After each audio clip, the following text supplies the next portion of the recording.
Welcome back to Drama versus English, your ultimate destination for deep K-drama breakdowns, character analyses, and full episode previews. Today, we are taking an exhaustive, deep dive look into the thrilling and emotionally intense preview for episodes 8 and 9 of My Bias, My Boss, starring Kang Hoon and Hye Jun.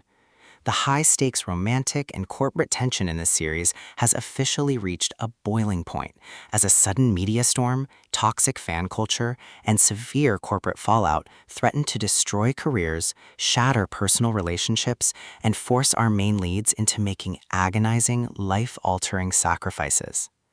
Just when a brief, fragile moment of genuine happiness seemed to warm the hearts of our characters after weeks of misunderstanding and emotional distance, devastating news suddenly breaks without warning across every major news network, entertainment portal, and social media platform. Headlines explode online with intrusive photographs exposing Lee-chan's late-night meeting with Da-reum in a secluded park. The media instantly seizes the narrative, spinning it into a high-profile, sensationalized dating scandal that captures national attention within minutes. As the shocking news ripples straight through the corporate halls of APPELLO, Hye summons Da-reum to directly confront her about the situation.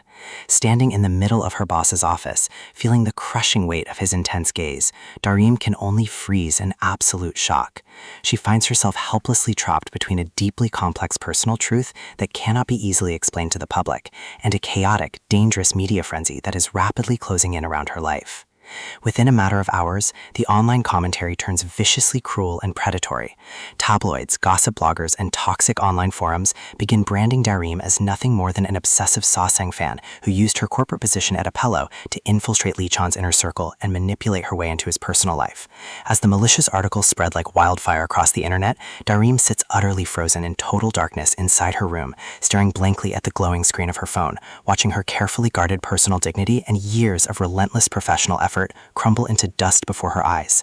Meanwhile, outside the corporate headquarters of APPELLO, the real-world hostility escalates to a terrifying level. Furious, radicalized fans gather in massive mobs right at the company gates in broad daylight. They construct menacing protest wreaths, a symbol usually reserved for mourning, and hire protest trucks displaying loud, aggressive LED banners demanding her immediate dismissal from the company. The mob directs their unyielding rage toward the innocent employee, whom they now publicly brand as an obsessive stalker, threatening the safety of anyone walking in and out of the building. Inside the corporate offices, Lee-chan is overcome with guilt, frustration, and desperation. He physically struggles to rush out through the main entrance to shield Da-reum from the ruthless crowd and clarify the story to the press himself. However, he is forcefully held back by his security team and corporate managers. The growing public backlash threatens not only Da-reum's job security and physical safety, but also Lee-chan's multi-million-dollar career, his public standing as a top celebrity, and the very financial survival of APPELLO itself. Any hasty, emotional move on his part could trigger a massive boycott and destroy everything his team has worked for years to build.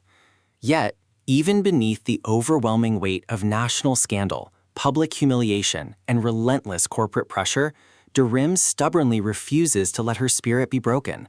Standing face to face with Hye in his office, she maintains her posture, looks him in the eye, and clearly communicates that the relationship between her and Lee-chan is far from the manipulative story the public chooses to believe.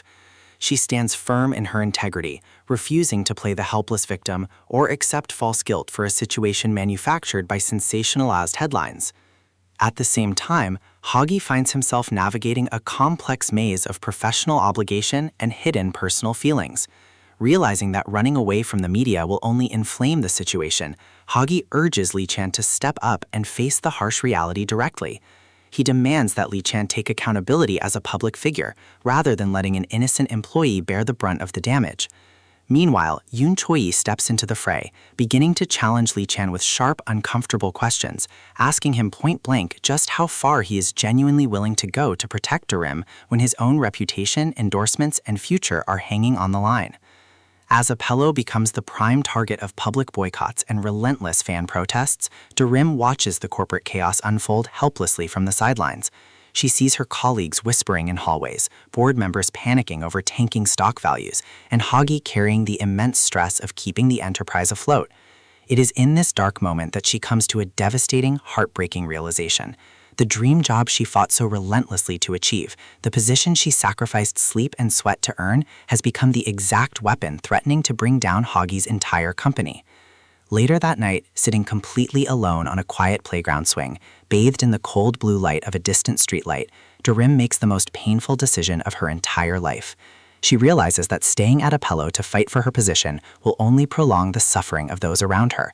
In order to save the company and protect the people who cared for her, she decides to give up the very career she worked her whole life to build. Walking away from APPELLO with quiet dignity, Da-reum chooses to sacrifice her own personal aspirations rather than let the company collapse or allow Lee-chan's hard-earned public image to be permanently ruined because of her association. As Hye utters heavy, unfinished words beginning with, "From this moment on, Miss Nam Da-reum," her professional fate is left hanging precariously in the balance. Yet despite the uncertainty of her future, Da-reum remains completely resolute in her choice. For her, protecting the people she genuinely loves has become infinitely more important than holding onto a title or a corporate dream. This incredible sequence in episodes 8 and 9 sets up what promises to be the most emotional and pivotal turning point of My Bias, My Boss so far. Da-reum's selfless decision to step down highlights her strength, but it also leaves Hye and Lee-chan at a massive crossroads. Will Hye accept her resignation and let her walk away?